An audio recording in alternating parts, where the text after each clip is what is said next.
मेरे भाभी के शरीर में इतनी गर्मी थी कि उनके शरीर की प्यास कभी ना मिटती। मेरे भैया जब भी काम से घर आते तो उनके आते ही वो उन्हें कमरे में ले जाती और 3-4 घंटों तक करती थी। एक बार मेरे भैया का दुर्घटना में देहांत हो गया।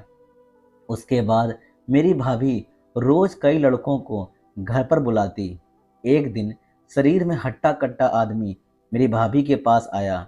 जब भाभी उसे कमरे में ले गई तो उसने भाभी को, दोस्तों, मेरा नाम आरजू है।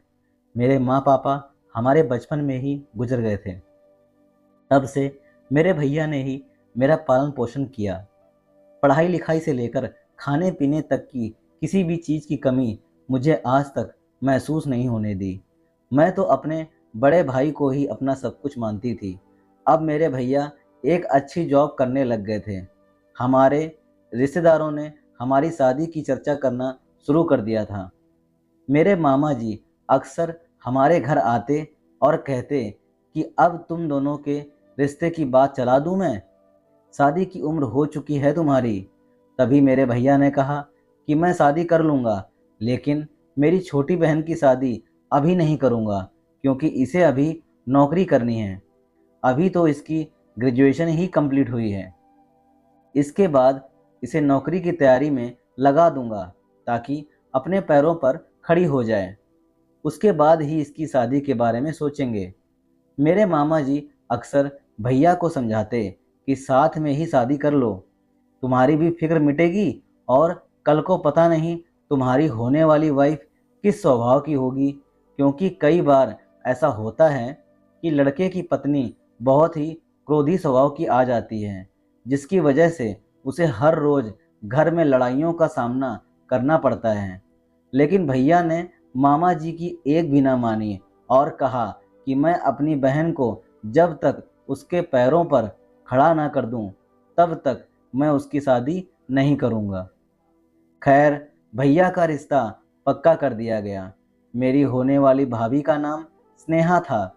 दरअसल मेरी भाभी हमारे नज़दीक के गांव की ही थी। उस गांव से मेरे साथ कॉलेज में पढ़ने के लिए एक लड़की आती थी जिसका नाम गीता था। मैंने गीता को फ़ोन पर बात करके पूछा कि मेरे भैया का रिश्ता उनके गांव में किया है, क्या तुम्हें उस लड़की के बारे में कुछ खबर है? तभी गीता ने कहा कि बहुत अच्छी लड़की है, काफ़ी संस्कारों वाले घर से है। जब यह बात मैंने भैया को बताई तो भैया के चेहरे पर भी खुशी आ गई, क्योंकि वह इसी चीज़ से घबरा रहे थे कि कहीं कल को कोई बुरे स्वभाव वाली आ गई तो मेरा क्या होगा।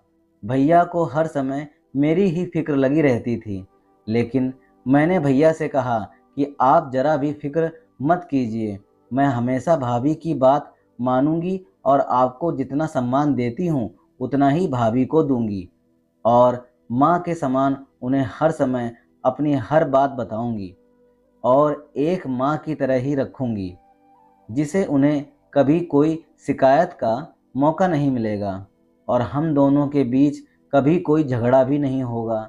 भैया ने मेरे सर पर हाथ रखा और कहा कि मुझे तुमसे यही उम्मीद थी, तू तो मेरी समझदार बहन है। फिर हम दोनों बहन भाई ऐसी बातें करते रहे।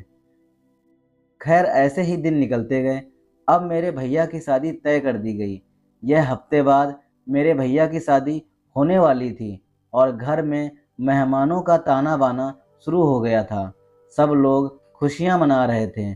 कोई नाच गाना कर रहा था तो कोई खा पी रहा था। लेकिन माँ पिताजी की जो कमी थी वह तो कोई भी पूरी नहीं कर सकता था। मेरे और मेरे भैया के चेहरे से यह दुख साफ दिखाई दे रहा था, लेकिन घर में आए मेहमानों के सामने हम उतरे चेहरों के साथ भी नहीं रह सकते थे, इसीलिए सबके हंसते हुए स्वागत में लग गए। खैर, ऐसे ही धूमधाम से मेरे भैया की शादी कर दी गई। अब मेरी भाभी का धूमधाम से घर में गृह प्रवेश करवाया गया और उन्हें पूरे घर की जिम्मेवारी सौंपी गई। मेरी भाभी बहुत अच्छी थी। वो हर समय मेरी हर छोटी बड़ी चीज़ का ख्याल रखती और मेरी पढ़ाई में भी मेरी बहुत मदद करती थी। वह कुछ ज़्यादा पढ़ी लिखी तो नहीं थी, लेकिन उन्हें दूसरों को पढ़ाई लिखाई करवाने में बहुत अच्छा लगता था। इसी सब के बीच मेरी भाभी की एक आदत सबसे बुरी थी, और वह थी कि मेरी भाभी बहुत ही हवसी थी। वह भैया से दूर एक पल भी नहीं रह सकती थी। जैसे ही भैया घर पर आते, उन्हें चाय नाश्ता तो बाद में पूछती, सबसे पहले उन्हें कमरे के अंदर लेकर चली जाती थी। एक औरत का फर्ज बनता है कि जब पति काम से थका हारा आए तो उसे चाय नाश्ता दें, उसकी खातिरदारी करें। लेकिन मेरी भाभी को तो कुछ और ही मंजूर था। जैसे ही भैया आते, उन्हें कमरे में लेकर चली जाती और 2-3 घंटों के बाद बाहर निकलती। अब तो जैसे मेरी भाभी की यह आदत बन चुकी थी। मेरे भैया को यह सब पसंद नहीं था, लेकिन फिर भी वह भाभी के आगे मजबूर थे, क्योंकि वह एक पति ठहरे, और जब एक पति अपनी पत्नी को खुशी नहीं दे पाता तो वह रिश्ता ज़्यादा दिन नहीं टिक पाता है। खैर, यही सोचकर मेरे भैया भी इन सभी चीज़ों को बर्दाश्त कर रहे थे, लेकिन मुझे भाभी की यह आदत बिल्कुल भी अच्छी नहीं लगती थी। कोई औरत इतनी हवसी कैसे हो सकती है? अब मुझे इतनी तो समझ थी कि उनके बीच क्या हो रहा है, क्योंकि अब मैं ग्रेजुएशन कंप्लीट कर चुकी थी और आगे नौकरी की पढ़ाई करती थी। मुझे सब पता था कि एक पति पत्नी के रिश्ते में क्या होता है, लेकिन मैं चाह कर भी कुछ नहीं कर पाती थी, क्योंकि मैं भाभी को यह सब बातें नहीं बोल सकती थी, क्योंकि अगर मैं बोलती तो मुझे ज़रा भी शोभा नहीं देता। फिर यही सब सोचकर मैं चुप रहती, लेकिन मेरी भाभी कहाँ समझने वाली थी। फिर मैंने अपने मन को समझा लिया कि हो सकता है इन दोनों का पर्सनल मैटर है, मुझे ऐसे बीच में नहीं पड़ना चाहिए। इसीलिए मैं खुद भैया के आने का इंतज़ार करती। जैसे ही भैया आते, उन्हें जल्दी से चाय नाश्ता दे देती और उनके पुराने कपड़े निकाल कर दे देती और ऑफिस के कपड़े धोने के लिए डाल देती। और जैसे ही भाभी किचन से फ्री होती तो भैया को कमरे के अंदर लेकर चली जाती। मुझे बहुत दुख होता कि कोई औरत इतना कैसे गिर सकती है, लेकिन खैर मैं अभी मजबूर थी। ऐसे ही दिन निकलते गए। अब तो जो हमारे घर पर दुखों का पहाड़ टूटने वाला था, उसका अंदाज़ा तो न किसी ने लगाया था और न ही कोई लगाने वाला था, क्योंकि मेरे भैया ही थे जो एकमात्र मेरा सहारा थे। माँ पापा के जाने के बाद भैया ने ही मेरी माँ पापा का सारा फर्ज निभाया था, और भाभी की ऐसी आदतों के आगे मैं सिर्फ भैया के लिए ही चुप थी। लेकिन अब तो भगवान को कुछ और ही मंजूर था। एक दुर्घटना के अंदर मेरे भैया की मौत हो गई और अब तो पूरा घर हमारा पलट चुका था। मैं अपने भैया को चाह कर भी नहीं भुला पा रही थी, लेकिन मेरी भाभी ने तो सिर्फ उनकी 13वीं तक ही शोक मनाया। उसके बाद वह अपने शरीर की गर्मी के कारण तिलमिला उठती। मुझे भाभी पर बिल्कुल भी ऐसा विश्वास नहीं था कि वह भी कभी ऐसा भी करेंगी। अब तो वो अपने शरीर की गर्मी के चलते रोज नए नए लड़कों को घर पर बुलाने लगी। मुझे तो बहुत डर लगता था कि पता नहीं भाभी इतने लड़कों को घर पर बुलाती हैं और मैं भी तो अकेली ही रहती हूँ। अब मैं भाभी के साथ खुद को बिल्कुल भी सुरक्षित महसूस नहीं करती थी। इसीलिए जैसे ही शाम का समय होता या दरवाजे की घंटी बजती, मैं झट से अपने कमरे में जाकर बैठ जाती और अंदर से कुंडी लगा लेती। जब तक वह लड़के घर से बाहर नहीं चले जाते, तब तक मैं कमरे से बाहर ही नहीं निकलती थी। भाभी जिन लड़कों को बुलाती थी, उन लड़कों ने आज तक मुझे नहीं देखा था। अब तो मेरी भाभी ने सारे रिश्तों को पूरी तरह शर्मसार कर दिया था। रोज नए नए लड़कों को बुलाती कभी दो दो लड़कों को इकट्ठे ही बुला लेती, लेकिन उनकी यह सिर्फ अपने शरीर की गर्मी के कारण ही था। वह एक भी पैसा नहीं लेती थी। अब तो हमारा घर भी चलना मुश्किल हो गया था, क्योंकि भाभी को अपनी हवस के आगे कुछ भी दिखाई नहीं देता था। बस वह तो लड़कों को बुला लेती और लड़के आते तो भाभी के लिए कुछ लेकर आते, जिससे वह खाकर अपना गुजारा कर लेती थी।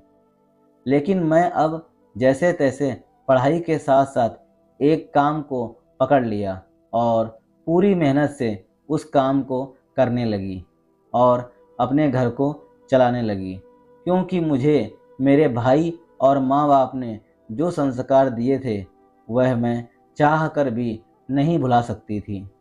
अब तो भाभी मुझसे बात भी नहीं करती थी, क्योंकि एक दो बार मैंने उनसे इस बारे में बोल दिया था कि यह सब गलत है, आपको यह सब छोड़ देना चाहिए।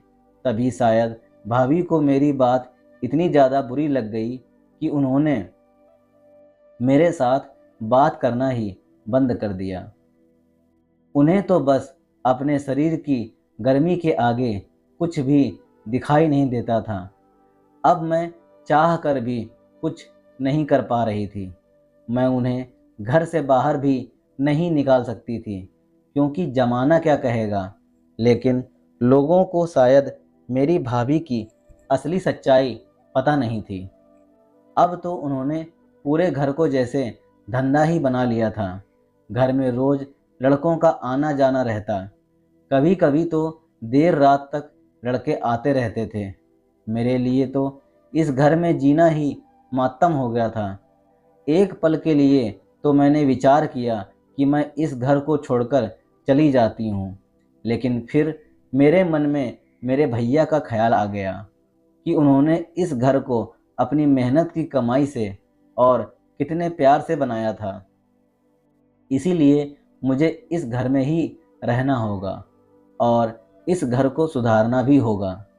अगर मैं यहाँ से चली गई तो भाभी पता नहीं इस घर को बेच देगी और पता नहीं क्या क्या गुल खिला देगी। खैर, यही सब सोचकर मैं इन्हीं कोशिशों में पूरा दिन लगी रहती कि भाभी को किस तरह सही लाइन पर लाया जाए, उन्हें किस तरह समझाया जाए। मैंने हर समय उन्हें हर तरह से समझाने का प्रयास किया, लेकिन उन्हें अपने शरीर की गर्मी के आगे कुछ भी दिखाई नहीं दिया। मैंने तो यहाँ तक बोल दिया कि भाभी, आप दूसरी शादी कर लीजिए, मुझे कोई ऐतराज़ नहीं है, लेकिन यूं लड़कों को घर पर बुलाना बिल्कुल भी अच्छी बात नहीं है और हमारे समाज में और हमारे परिवार में यह जरा भी शोभा नहीं देता। आप भी तो एक संस्कारी परिवार से हो, लेकिन भाभी को मेरी बातें बहुत ज़्यादा चुभ जाती। कभी कभी तो मुझे कुछ गलत ही बोल देती, लेकिन फिर भी मैं सब कुछ सहन कर लेती थी। खैर, ऐसे ही दिन निकलते गए। एक रोज़ मैं अपने काम से आ रही थी तो मेरी पुरानी सहेली मुझे मिल गई। उसने मुझे कहा कि तुम्हारे भैया की मौत के बाद तुम्हारे तो घर का हालात ही बदल गया। तभी मेरे समझ में नहीं आया कि इसे भाभी की घटना के बारे में कैसे पता चला। तभी मैंने उससे बात को घुमाकर पूछना चाहा कि तुम्हें यह सब कैसे पता चला। तभी वह कहने लगी कि एक रोज़ मेरे भैया अपने दोस्तों के साथ बात कर रहे थे कि अंकित की पत्नी यह सब धंधा करती है, अगर तुम्हें कभी भी इन सब की ज़रूरत पड़े तो तुम वहाँ पर जा सकते हो। और जब उसने पूरी बात की तब मुझे समझ में आया कि वह तो तुम्हारी भाभी के बारे में ही बात कर रहे हैं। मुझे अपनी सहेली की बात सुनकर बहुत ज़्यादा दुख हुआ। मेरी आंखों से आंसू निकल गए कि पता नहीं लोग हमारे घर को किस तरह किस नज़र से देखते हैं। मेरे भैया का तो नाम इस कदर बदनाम हुआ पड़ा था कि लोग उनकी पत्नी के नाम से मेरी भाभी को बुलाते हैं। वह भी इस गंदी तरह से। मैंने अपनी सहेली को सारी बात बता दी। तब उसने कहा कि इस चीज़ का तो मेरे पास भी कोई इलाज नहीं है, लेकिन सब समय से सब कुछ बदल जाएगा। तुम बस समय पर धैर्य रखकर, जब तुम्हारी भाभी को कुछ समझ में आना होगा तब उन्हें आ जाएगा। तुम्हारे प्रयास से कुछ नहीं होगा।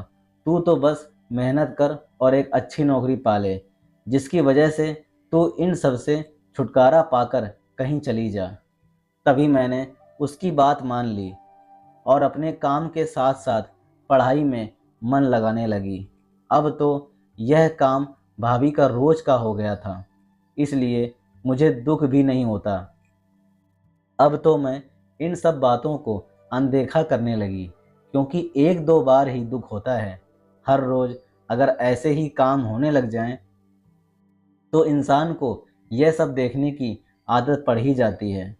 लेकिन मैं अपने आप पर इन्हीं सब के बीच बहुत गर्व महसूस करती थी कि मुझे मेरे माँ बाप और भाई ने इतने अच्छे संस्कार दिए हैं कि जो काम इस घर में होता है वह सब देखने के बावजूद भी मैं अपने मन को बिल्कुल भी नहीं डोलने देती और हमेशा एक संस्कारी लड़की ही बनकर रहती। खैर, इसी सोच के साथ मेरे चेहरे पर एक मुस्कान आ जाती है और मैं सोने चली जाती हूँ। 2-3 दिन बाद मैंने देखा कि हमारे घर पर एक हट्टा कट्टा आदमी आता है, जो बड़ी बड़ी मूँछों वाला और शरीर में हट्टा कट्टा लंबा और काले रंग का होता है। मेरी भाभी उससे बिना कुछ बात किए सीधा अपने कमरे में लेकर चली जाती हैं। थोड़ी ही देर बाद जब वह दोनों बाहर निकलते हैं तो मेरी भाभी का हुलिया एकदम खराब होता है। वह तो मानो जैसे रो रही हो और ऐसे निकलती है। वह आदमी घर से बाहर चला जाता है और मेरी भाभी गुमसुम बैठ जाती है। अब मुझसे रहा नहीं गया। मैं उनके पास जाकर उनके कंधे पर हाथ रखते हुए पूछने लगी कि क्या हुआ भाभी, सब खैर है ना? तभी भाभी ने मेरी तरफ नहीं देखा और उठकर सीधा अपने कमरे में चली गई। मुझे तो कुछ भी समझ में नहीं आ रहा था। फिर मेरे मन में ख्याल आया कि हो सकता है कि उस इंसान ने भाभी को कुछ ज़्यादा ही तंग कर दिया हो, जिसकी वजह से भाभी की यह हालत हो गई। खैर, मैंने इस बात को ज़्यादा नहीं सोचा और अपने कमरे में चली गई। दूसरे दिन फिर से वही आदमी आता है और भाभी के साथ कमरे में चला जाता है। थोड़ी ही देर बाद जब वापस आता है तो भाभी पहले दिन की तरह हरकत करती हैं। उनकी आंखों में आंसू होते हैं, लेकिन आज मुझे पूरा पक्का शक हो गया था कि भाभी के साथ कुछ ज़रूर गलत हो रहा है, जो वह नहीं चाहती वह उनके साथ हो रहा है, क्योंकि उनके चेहरे से वह दुख साफ दिखाई दे रहा था। जो शिकन उनके चेहरे पर इस आदमी के आने के बाद होती है, वह शिकन आज तक मैंने भाभी के चेहरे पर नहीं देखी। लेकिन मैंने भाभी से बहुत बार पूछने की कोशिश की, लेकिन उन्होंने मुझे कुछ भी नहीं बताया और सीधा कमरे के अंदर चली जाती। बस इतना ही बोलती थी कि मुझे शर्म है खुद पर। मुझे समझ में नहीं आ रहा था। फिर मेरे मन में ख्याल आया कि शायद भाभी को अपनी गलतियों का एहसास हो गया होगा। लेकिन फिर मैंने सोचा कि अगर एहसास होता तो यह रोज़ाना उस आदमी को क्यों बुलाती? आखिर इस आदमी और भाभी के बीच ऐसा क्या होता है कि जिसके बाद इतना सब बदलाव हो जाता है? फिर मैंने यही सब देखने के लिए एक दिन भाभी के कमरे में छुपकर देखने का प्लान बनाया और दूसरे दिन उस आदमी के आने से पहले मैं भाभी के कमरे में जाकर छुपकर बैठ गई। उसके बाद भाभी तब उस आदमी को कमरे के अंदर लेकर आई और उसके बाद जो मैंने देखा उसे देखकर तो मेरी रूह कांप गई। मैंने देखा कि भाभी और उस आदमी के बीच तो ऐसा कुछ भी नहीं हो रहा है। वह आदमी तो भाभी के सर पर हाथ रखते हुए भाभी को कुछ बता रहा है, लेकिन मुझे कुछ भी साफ सुनाई नहीं दे रहा था। अब मुझसे रहा नहीं गया और मैं झट से बाहर निकल गई। मुझे वहां अचानक देखकर वह दोनों घबरा से गए। तभी मैंने पूछा कि क्या बात है? मेरी भाभी जिस काम के लिए यहाँ पर लोगों को बुलाती है, आप दोनों तो वह कर ही नहीं रहे हो। आखिर आप दोनों के बीच चल क्या रहा है? तभी भाभी ने मेरे सामने हाथ जोड़ लिए और कहा कि मुझे माफ़ कर दो। मैं अपनी शरीर की गर्मी के अंदर इतनी अंधी हो गई थी कि मुझे जरा भी ख्याल नहीं रहा कि अच्छा बुरा क्या है, भला हो इस इंसान का। तभी मैं कुछ समझ नहीं पाई तो वह आदमी बोला कि दरअसल बेटी, मेरी पत्नी भी इन सब कामों में पड़ गई थी। मैं जिंदा होते हुए भी उसको नहीं रोक पा रहा था। तब से मैंने सोचा था कि जो औरत इस काम में आएगी मैं उसे रोकूंगा और समझाऊंगा। तभी मुझे जब आपकी भाभी के बारे में पता चला कि वह इन सब कामों में पड़ी हुई है तो मैंने इन्हें समझाने का प्लान बनाया और इनके घर पर आ गया। एक दिन मैंने इन्हें बहुत ही खूबी और गहराई से समझाया कि इनके दिल पर मेरी सारी बातें जा लगी और इन्हें सब कुछ समझ में आ गया। तब से मैं रोज़ाना इनको समझाने के लिए ही इनके घर पर आता हूँ। तभी भाभी कहने लगी कि हाँ, इस आदमी ने मेरी आंखें खोल दी। अब तो मुझे उस आदमी के ऊपर गर्व हो रहा था कि जो काम कोई नहीं कर पाया वह उस आदमी ने कर दिया। मैंने उस आदमी के सामने अपने हाथ जोड़ दिए और कहा कि आपका बहुत बहुत धन्यवाद। तभी भाभी की भी नज़रें शर्म से झुकी हुई थीं। मैंने भाभी का हाथ पकड़ा और कहा कि गलतियां इंसान से ही होती हैं। अब आप अगर सही रास्ते पर आ जाती हैं और अच्छे से जीवन जीती हैं तो आपकी सारी गलतियां भुलाई जा सकती हैं। तभी भाभी ने मुझसे वादा किया कि आज के बाद मैं ऐसा कोई भी काम नहीं करूंगी और मैं ऐसे अच्छे अच्छे काम करूंगी जिससे तुम्हारे भैया और सबका नाम रोशन हो, ना कि उनका नाम बदनाम हो। तभी उस आदमी ने हम दोनों के सर पर हाथ रखा और कहा कि मेरा काम तो हो गया, अब आप दोनों अपने जीवन में खुश रहो। इतना कहकर वह आदमी चला गया। अब मेरे चेहरे पर वह मुस्कान थी जो मैं वर्षों से देखने को तरस गई थी। अब मेरी भाभी पूरी तरह से बदल चुकी थी। हम दोनों ने मिलकर हमारे पूरे घर को एक अच्छा आशियाना बना दिया और अपने भैया के नाम को आगे बढ़ाने में लग गई। दोस्तों, यह थी हमारी आज की कहानी। उम्मीद करते हैं दोस्तों आपको पसंद आई होगी। ऐसे कोई भी लोग आपके आसपास हैं तो उनको भी समझाने की कोशिश करें ताकि वो इस तरह का काम ना करें। आपका क्या कहना है इस कहानी के बारे में, हमें कमेंट बॉक्स में कमेंट करके ज़रूर बताइएगा। साथ ही साथ चैनल पर नए हो तो चैनल को लाइक, सब्सक्राइब और शेयर करना बिल्कुल ना भूलिएगा। आपकी दाहिनी तरफ एक बेल आइकन बना हुआ है जिसको प्रेस करके ऑल पर सेट कर दीजिए, जिससे मेरी आने वाली सारी की सारी स्टोरी सबसे पहले आपको मिलेंगी। मिलते हैं दोस्तों अगली कहानी में, तब तक के लिए जय हिंद, जय भारत, खुश रहिए, आबाद रहिए।